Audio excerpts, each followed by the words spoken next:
So I'm on my water fast. And I'm down to about 195 today. It's on my I'm on my 17th day of water fasting, and I'd like to address today the topic of extreme calorie restriction and dirty fasting. This is a subject that I don't know. They don't talk about it much on the internet. I've watched quite a bit of fasting videos, YouTubers who have fasted like one day up to like 2 weeks. But when you type extreme caloric restriction, you find very little videos. It's either like you fast completely or you don't. And actually, extreme caloric restriction actually works. In fact, this is what Christian Bale used to play the Machinist. If you've seen that movie, Christian Bale was only 110 pounds when he played in this movie. And to play the role, he actually lost 60 pounds in a matter of months. I think it was like 2 months and a half or 3 months, where he only ate a can of tuna once a day, an apple. But on the dark side of it is that he drank a bottle of whiskey every day, and he smoked a pack of cigarettes every day. And he quit doing all that after the movie. So he did it on purpose to lose that weight, like 60 pounds very fast. Now, I'm not gonna say that's healthy. It's a very unhealthy fasting practice to use alcohol and cigarettes to get your weight. But what he did was not really water fasting. It was extreme caloric restriction. So that's what I'd like to address today, because when you're going for these long fasts, like 15 days, 20 days, 40 days, 50 days, you get into a very lonely place. Okay. Like fasting it's always going to be a controversial practice, even though people have been doing it for thousands of years. At the time where, because before, there were no medicines at some point. If people got sick, they would die, and that's why they would water fast and use natural medicines like that to cure their body. But now it's been forgotten, because we think that medical science is just gonna save us no matter what we get. But if we just look at the statistics, that just ain't true. So many people die of cancer today. So many people suffer from obesity, diabetes, and all of these diseases that I believe can be prevented if you get healthy before it's too late. So I think fasting has a place in today's society, even though like it's controversial. It's being smeared by the food industry. Like here in North America, the food industry has so much control. They have control over the elites. They have control over the governments. It's a multi-billion dollar industry. If they control the elites, and just an example, look at this picture, and you've got the most powerful man in the world, the president of the United States. You've got the richest man in the world,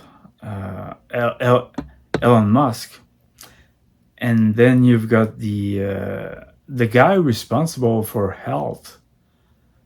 He's the health czar in the United States. I mean, that's the guy that's responsible for health. That's the guy who banned some vaccines because they may be unhealthy for people. I mean, he's supposed to be the voice of health, and look at what he's eating, the worst kind of junk. He's putting the worst kind of junk into his mouth. And the richest man in the world, Elon Musk, you would think that this guy has enough money to buy health food and biologically perfect food, and you would think that he would, you know, put the best kind of food into his mouth, and there he is eating the worst kind of garbage. The most powerful man in the world, Donald Trump, you would think this guy can call the shots on everything.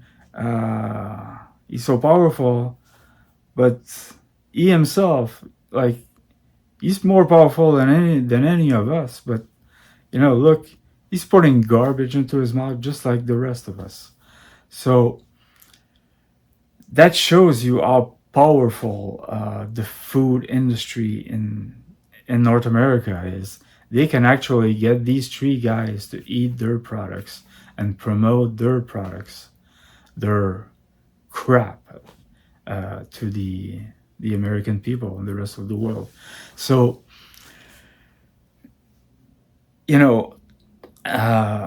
so fasting really has I think it's a way to navigate in this really sick and unhealthy world. And I'm just like most people. There was a time where, yeah, I used to go eat at McDonald's. I used to put all of that kind of crap into my mouth, and that's why when I got to my late 40s, I was so sick and so out of shape that I needed to do something. And just like eating right and exercising just didn't make a dent in my condition. I weighed up to 245 pounds at some point. I had this until recently. I had like pathological sleep apnea. So I have been sleeping on a chair for 8 months because I couldn't take the risk of lying down, because if I lie down I could choke and die. That's just how bad my sleep apnea was.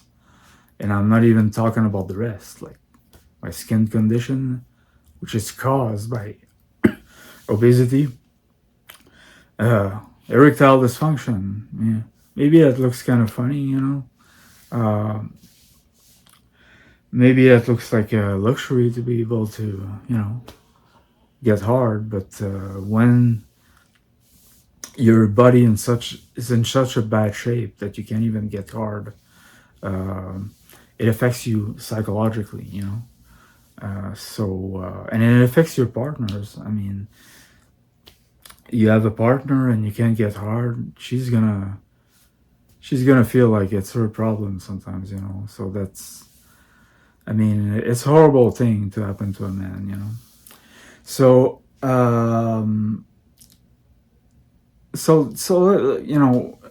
like we're talking about water fasting in this vlog, but let's address like dirty fasting and extreme caloric restriction, because as I said, at some point you're in your fast, and like it's been like 20 days, 30 days or more, and you just feel like you need to have something to look up to. And instead of breaking your fast and like losing control over you, um, what you can do is that you can do dirty fasting for a little while, uh, and not break your fast and not break your progress. And the trick about dirty fasting, which is very similar to extreme calorie restriction, is that you are going to when you feel like you're gonna go crazy, uh, you're gonna put things in your mouth that you will choose carefully, and that are not going to spike your insulin or provide any significant source of protein, because you don't want to break your ketosis by spiking your insulin, and you don't want to break your autophagy by absorbing proteins. So you're gonna choose carefully which kind of foods you're gonna take, and it's gonna be like foods that contain almost no calories at all. So your body naturally burns a certain number of calories every day, but if you eat like 100 calories or 200 calories, it's not gonna affect your weight loss, because you're gonna burn way more calories than what you're absorbing, and that little pleasure that you're giving you at the end of the day. So I'm gonna give you some ideas of some food. I mean, if you're gonna go crazy and you're gonna lose control, don't do it. Uh, Dirty fast with control. Control yourself. Don't put that candy into your mouth. Don't buy this chewing gum, to get like a sugar rush. Don't eat those gummies, those vitamin gummies that are full of sugar. Don't eat those chips, because they're gonna spike your insulin. But I'm gonna give you a list of foods that you can kind of safely use to dirty fast and keep on fasting longer and longer, without affecting your weight loss or your autophagy. So here's a list. Uh, I think some of the best things you can do if you really want to put something into your mouth are vegetables like cucumbers, tomatoes. Now, cucumbers, one big cucumber is about 45 calories. 45 calories isn't a big deal, if your body is naturally burning more than 1,000 calories or 2,000 calories during the day, so it's not going to affect your weight loss. You're still going to be in an extreme caloric deficit at the end of the day. So if you eat that cucumber or a tomato I think has like 25 calories in it. It's mostly made out of water, and these fresh vegetables, they also have fiber. Now, the fiber is important, and I'm gonna tell you later why it is important. Um, so, like, buy a few of these vegetables, tomatoes, cucumbers, and you eat the cucumber. You slice it up and you eat it with salt or pepper. Um, I mean, it's not going to affect your fast. It's not going to spike your insulin. It's not going to bring protein. So you're not going to lose on any of your progress. Um, another vegetable that you may want. Of course, you have to boil it. It's not going to be a raw vegetable, but asparagus. Asparagus is like very little calories in it. And there are a few other vegetables like lettuce. You can eat a lettuce. It's made up of water mostly, and you're not gonna get a significant amount of calories from that. Uh, I would avoid like watermelon and like berries, even though they're sometimes listed as being low calorie stuff because they've got fructose in it. It's kind of gonna spike your insulin anyway, even though they're made out of water mostly. So like the green vegetables, raw or cooked. Of course, you're not gonna add any dressing to that, except like just like salt, pepper. Uh, I've noticed that Dijon mustard has 0 calories, so you can add a little Dijon mustard.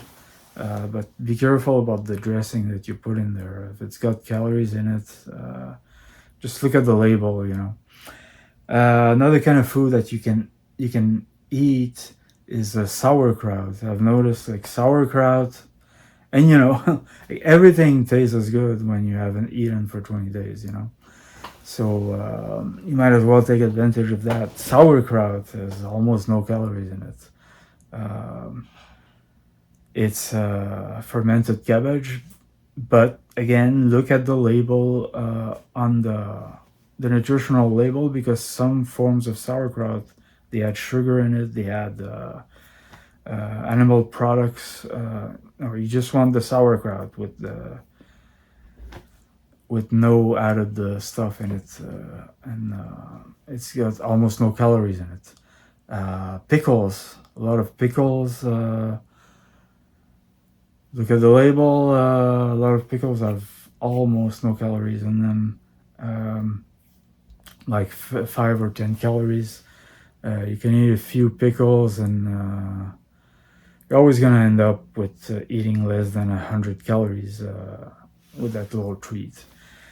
You've got stuff like green beans. Green beans, you look at the label. If it's just like green beans with sugar, with salt, sorry about that. There's very little calories in that. So be careful of the mixed vegetable things, because sometimes they've got corn in it. Corn has a lot of sugar mostly in it, so you want to avoid the sugary vegetables, because they're gonna spike your insulin and bring in more calories usually. Boiled mushrooms they're almost made out of water at like 97%. So boiled mushrooms, they've got almost no calories in it. So you can eat like a can of boiled mushrooms if you need to. So that's an example of the things that you can try. Always look at the labels, the food labels on the stuff that you're buying. And it's because when you've been fasting for a long time, you come to a point where you could actually give up. I forgot to add like vegetable broth. Some people use bone broth. I'm vegan, so I would use like a vegetable broth. Broth as and then it's in like 5 or 10 calories in a cup, so you can have a lot of that without affecting your fast in any way. So that can be very comforting, a cup of broth at the end of the day if you're fasting.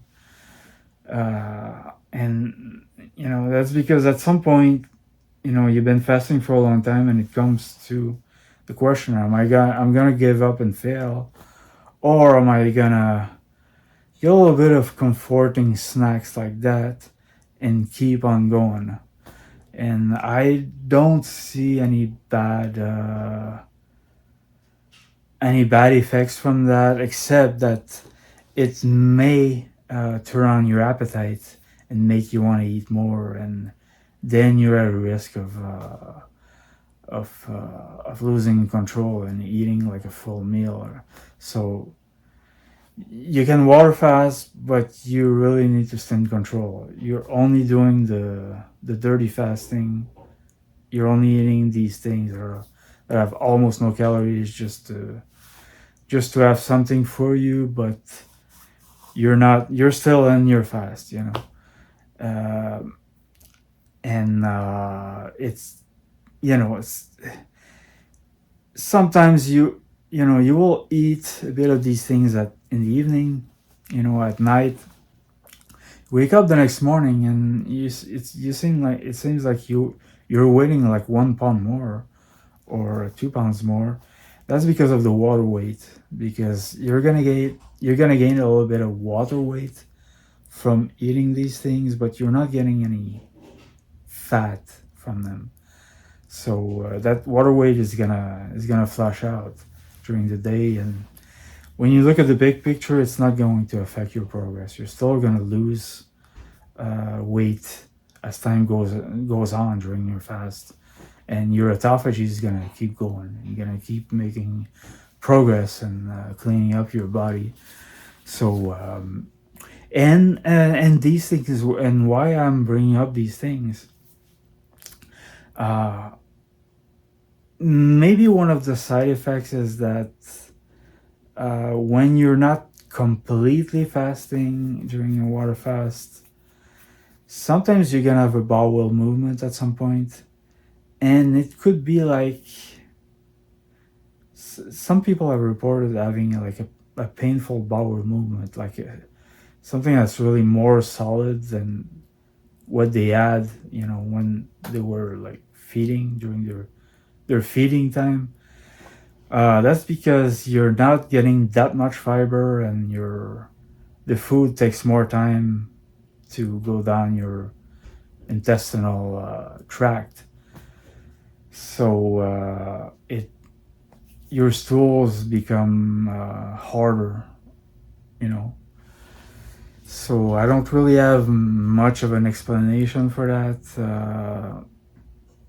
but you know, if you're going to dirty fast, try to get foods that do have a lot of fiber in them too. And or some other people reported having like diarrhea, some kind of weird kind of diarrhea coming out. Like I I don't have much of an explanation for that, you know, except that, you know, there's probably a lack of fiber in your stools, and because you're not eating that much, you know. So that being said, that kind of dirty fasting, you can use it to sustain your fast for longer. You know, if you've been, I don't know, you've been fasting for like 40 days, but you want to go up to 60 days, 70 days, 80 days, you can dirty fast for a while, you know, without affecting your progress. And it's also a good way to prepare yourself to end your fast, like 10 to 20 days in advance. I mean, if you want to keep fasting for like 10 more days or 15 days, 20 days, but you decide to have like a few cups of vegetable broth or bone broth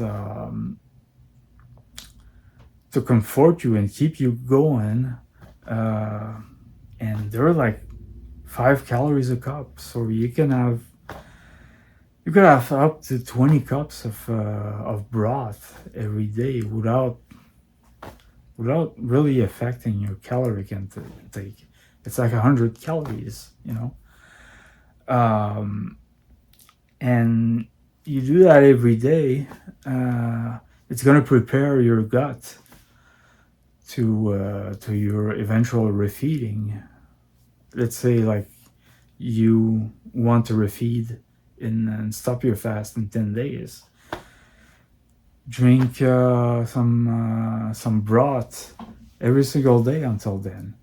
It allows you to keep fasting, and it prepares your gut for the refeeding. You can also add like I said, like sauerkraut Sauerkraut is a fermented cabbage. It's got good bacteria for your gut. That's it's like yogurt, you know. So it's going to prepare your gut for refeeding.